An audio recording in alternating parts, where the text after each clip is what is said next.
मुंबई विद्यापीठ उपकेंद्रात विद्यार्थिनी सुरक्षितता वाऱ्यावर अभावी। मुंबई विद्यापीठाच्या ठाणे उपकेंद्राच्या परिसरात विद्यापीठाचे विधी अभ्यासक्रमाचे शिक्षण घेणाऱ्या 3 विद्यार्थिनींना अनेक दिवस बलात्काराच्या धमक्या तसेच अश्लील मजकूर असलेली पत्रे त्यांच्या वर्गखोलीत व बॅगेत आढळून येत होती। दिनांक 5 डिसेंबर रोजी या सर्व प्रकारांबाबत संबंधित विद्यार्थिनींनी ठाणे उपकेंद्राचे प्रमुख यांच्याकडे तक्रार केली असता केंद्र प्रमुख लेखी तक्रार घ्यायला तयार नव्हते। याबाबत विद्यार्थिनींचे पालक उपकेंद्राच्या प्रमुखांना जाऊन भेटले तसेच त्यांनी स्थानिक पोलीस स्थानकात तक्रार नोंदवली। यावेळी देखील उपकेंद्र प्रमुख अथवा कोणी प्राध्यापक विद्यार्थिनीसोबत उपस्थित नव्हते। प्रकरणाचे गांभीर्य लक्षात घेऊन पोलीस व विद्यापीठातील वरिष्ठ अधिकाऱ्यांनी तात्काळ कारवाई करणे अपेक्षित होते। या उलट उपकेंद्र प्रमुख विद्यार्थिनींवर दबाव टाकत असून सदर प्रकरण मिटवू पाहत आहे। त्यामुळे उपकेंद्राच्या परिसरात भीतीचे वातावरण निर्माण झाले आहे, अशी तक्रार अभावी ठाणे शाखेकडे केली गेली आहे। या घटनेला 7 दिवस होऊन गेले असता यावर ठोस कारवाई केल्याचे दिसून येत नाही। मुंबई विद्यापीठ सारख्या ठिकाणी अशा पद्धतीचे घृणास्पद व निंदनीय प्रकार घडतात, ही गोष्ट अतिशय लज्जास्पद आहे। विद्यापीठाच्या लेखी विद्यार्थिनींना किती किंमत आहे हे यातून दिसून येते। यामध्ये काही पालक विद्यार्थिनीचे प्रवेश रद्द करत असून यामुळे विद्यार्थिनींचे शैक्षणिक नुकसान होणार आहे। काल दिनांक 12 डिसेंबरपर्यंत विद्यापीठाच्या वरिष्ठ अधिकाऱ्यांना देखील या प्रकाराबाबत कुठलीही माहिती नव्हती। अभावीपने माननीय कुलगुरू यांची भेट घेत त्यांना हा सर्व प्रकार लक्षात आणून दिला। त्यावेळी त्यांनी चौकशी समिती नेमण्याचे आश्वासन दिले आहे। या सर्व प्रकारामुळे विद्यार्थिनींमध्ये प्रचंड भीतीचे वातावरण निर्माण झाले असून विद्यापीठाने सर्व विद्यार्थिनींना विश्वासात घेणे आवश्यक आहे।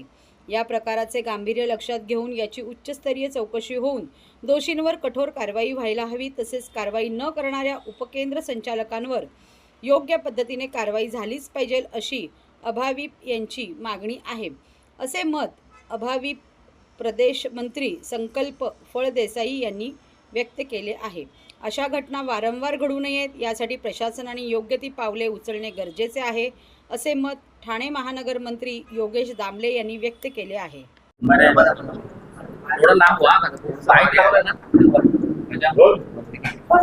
सर, ठाण्यामध्ये प्रकार घडला होता ज्याचा तुम्ही पाठपुरावा केलेला आहे, कुणाकडे पाठपुरावा केलेला आहे आणि या संदर्भामध्ये काय नेमकी माहिती संबंधित अधिकाऱ्यांकडून आपल्याला प्राप्त झाली?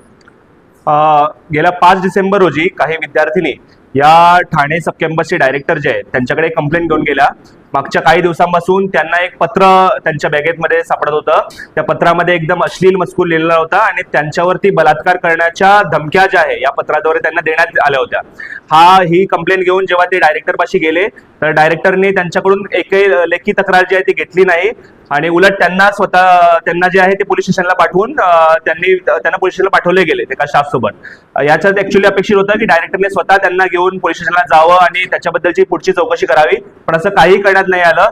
त्या विद्यार्थिनी या एकूण प्रशासनाच्या दबावामुळे त्यांनी FIR पण करू शकल्या नाही, पण त्यांनी हा विषय जो आहे तो पूर्ण डायरेक्टरला सांगितला होता। त्यांनी फक्त तिथे पोलिसांकडे जबाब नोंदवला, त्यांनी FIR त्याबद्दलची एकूण सगळ्या तणावामुळे ते करू शकल्या नाही।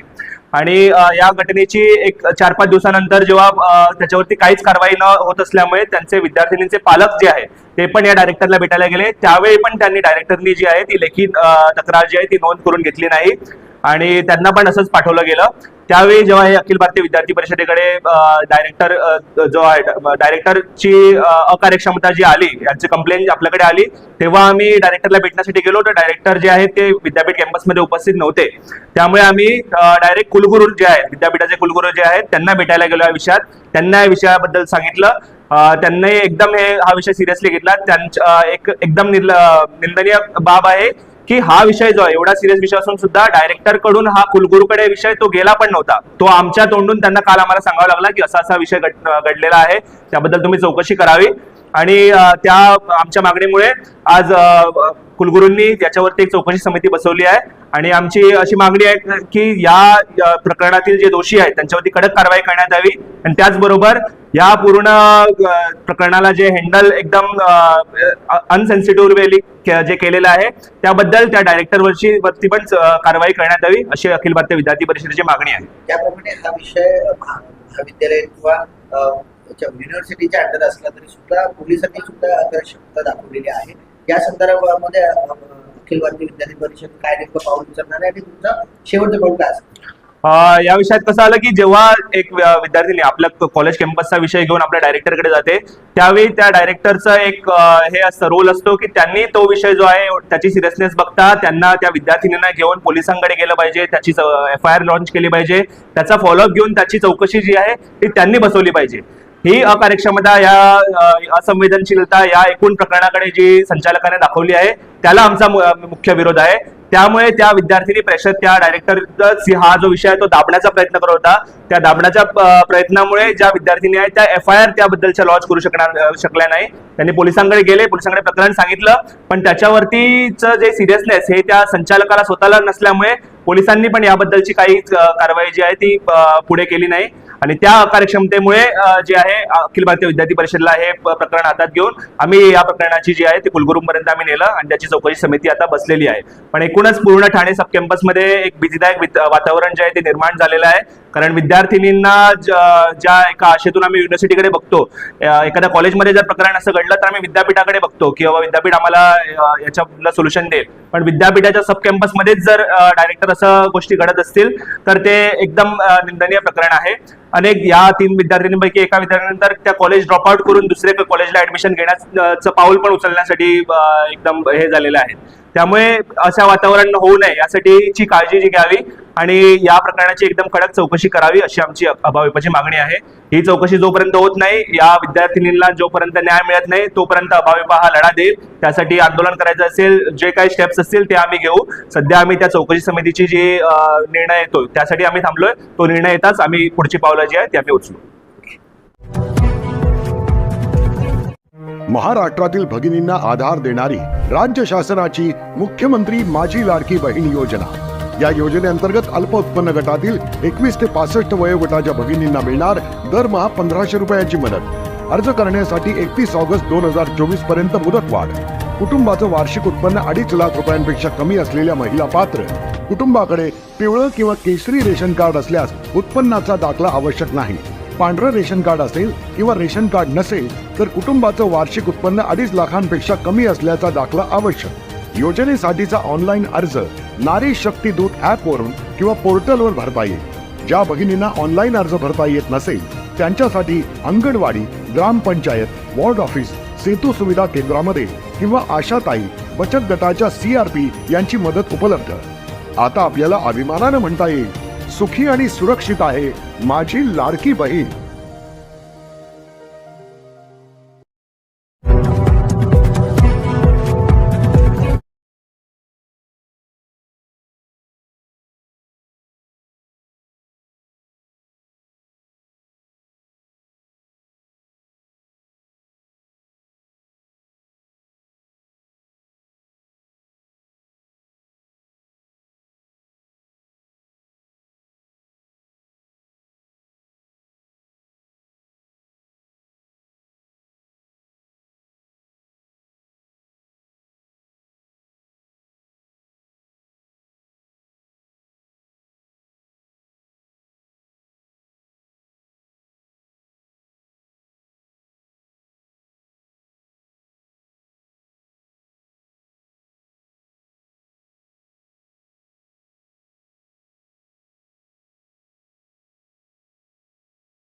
माजी जिल्हा प्रमुख रघुनाथ मोरे साहेबांचं दुःखद निधन झालंय. खरं म्हणजे एक दुःखद आणि वेदनादायी घटना आहे. तर म्हणजे माझ्यासाठी तर ते अगदी धर्मवीर आनंदीगे साहेबांच्या सानिध्यामध्ये काम करत असताना मोरे साहेबांनी खूप मला मार्गदर्शन केलं आणि माझ्या या यशस्वी वाटचालीमध्ये देखील मोरे साहेबांचा देखील मोठा सहभाग.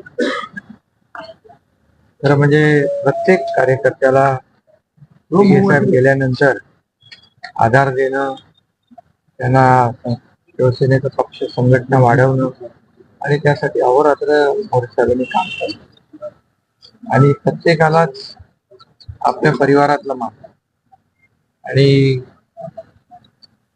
मी देखील मगाशी सांगितलं की ठाण्यामध्ये दिघे साहेबांच्या नंतर शिवसेना संघटन सांभाळण्याचं काम त्यांनी केलं, वाढवण्याचं काम केलं आणि माझ्यासारखे असंख्य कार्यकर्ते देखील आज वेगवेगळ्या पदांवर काम करतात. त्याच्या पाठीशी देखील मोरे साहेबांचं सहकार्य, त्यांचं मार्गदर्शन होतं आणि अशा या म्हणजे एक कडवट बाळासाहेबांच्या कडवट शिवसैनिक आज आमच्यामध्ये नाहीत. ही शिवसेनेसाठी आणि माझी वैयक्तिक परिवारासाठी देखील मोठी हानी आहे आणि शिवसेनेमध्ये देखील न भरून येणारी उणीव आहे आणि त्यांच्या परिवाराला हे दुःख पचवण्याची शक्ती ईश्वर आहे अशा प्रकारची प्रार्थना करतो. आणि त्यांचा परिवार देखील आमचाच परिवार आहे, शिवसेना परिवार आहे आणि त्याच्या पाठीशी आम्ही सातत्याने परिवार मध्ये उभा राहू अशा प्रकारच्या भावना व्यक्त करतो. आणि माझी जिल्हा प्रमुख आणि त्यांच्या परिवारातले सदस्य रघुनाथ मोरे साहेबांना मी भाव करतो. सर माजी जिल्हा प्रमुख होते. त्याच्यामध्ये खरं म्हणजे असे कार्यकर्ते, नेते, आनंद दिघे साहेबांसारखे नेते त्यांच्या मार्गदर्शनाखाली काम करण्याची संधी मोरे साहेबांना माझ्यासारख्या कार्यकर्त्यांना मिळाल्याचं भाग्य आहे. मोरे साहेबांच्या जाण्याने खरं म्हणजे शिवसेनेची मोठी हानी झाली.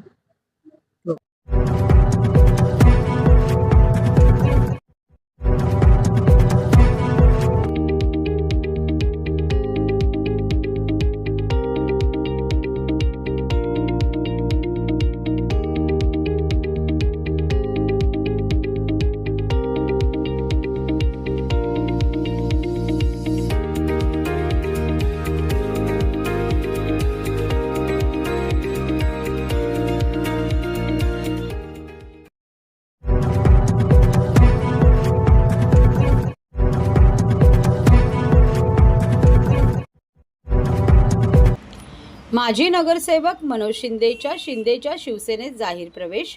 काँग्रेसचे माजी नगरसेवक व महाराष्ट्र प्रदेश सरचिटणीस श्री मनोज तुकाराम शिंदे यांनी काँग्रेसला सोडचिठ्ठी देत बुधवारी उपमुख्यमंत्री एकनाथ शिंदे यांच्या उपस्थितीत ठाण्यातील निवासस्थानी शिंदेच्या शिवसेनेत प्रवेश केला.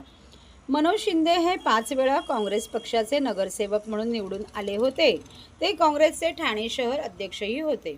विधानसभा निवडणुकीत महाविकास आघाडीच्या जागा वाटपात कोकण पट्ट्यात काँग्रेस पक्षाला जागा देण्यात आल्या नसल्यामुळे त्यांनी उघडपणे नाराजी व्यक्त करत कोपरी पाचपाखाडी मतदारसंघात महाविकास आघाडीचे उमेदवार केदार दिघे यांच्या विरोधात बंड केले होते. तत्कालीन मुख्यमंत्री एकनाथ शिंदे हे त्या मतदारसंघातून विजयी झाले.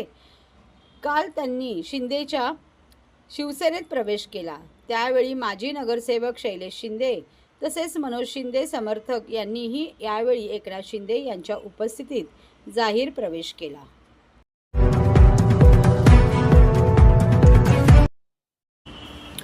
ठाण्याच्या सर्वसमावेशक वाहतूक आराखड्याची IIT मुंबईमार्फत होणार फेर आखणी. वाहतुकीच्या पुढील 5 वर्षातील आव्हानांचा होणार अभ्यास. ठाणे महानगरपालिकेतर्फे 2018 मध्ये तयार करण्यात आलेल्या सर्वसमावेश वाहतूक आराखड्याची आत्ताच्या बदललेल्या स्थितीनुसार फेर आखणी करण्यात येणार आहे. IIT मुंबईच्या GISE हबच्या मदतीने फेर आखणीचे काम करण्यात येणार असल्याची माहिती महापालिका आयुक्त सौरभ राव यांनी दिली. मूळ आराखडा सन 2018चा मेट्रो रेल्वेच्या नियोजनाचा भाग म्हणून ठाणे महानगरपालिकेतर्फे संपूर्ण महापालिका क्षेत्राचा सर्वसमावेशक वाहतूक आराखडा तयार करण्यात आला होता.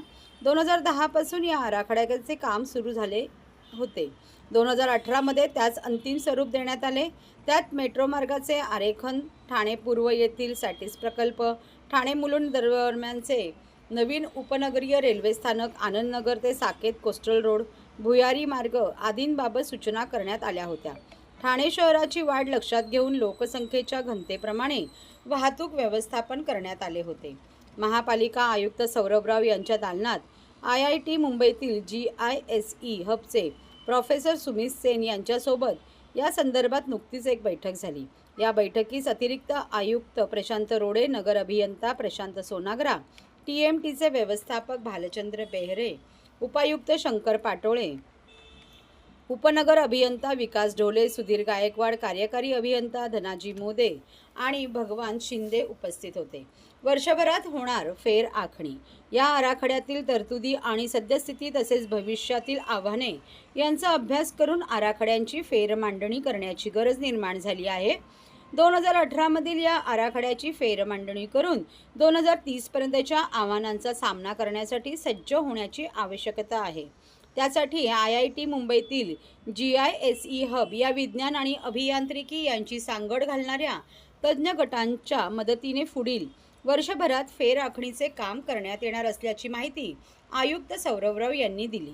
फेर आखणीचा उद्देश शहरातील वाहतुकीचे नियोजन करण्यासाठी तयार करण्यात आलेल्या सर्वसमावेशक वाहतूक आराखड्याचा अभ्यास करणे, त्यात सुचवण्यात आलेल्या उपायांच्या अंमलबजावणीचा आढावा घेणे आणि बदलत्या परिस्थितीनुसार आवश्यक ते उपाय व सूचना करणे हा या फेर आखणीचा मुख्य उद्देश आहे.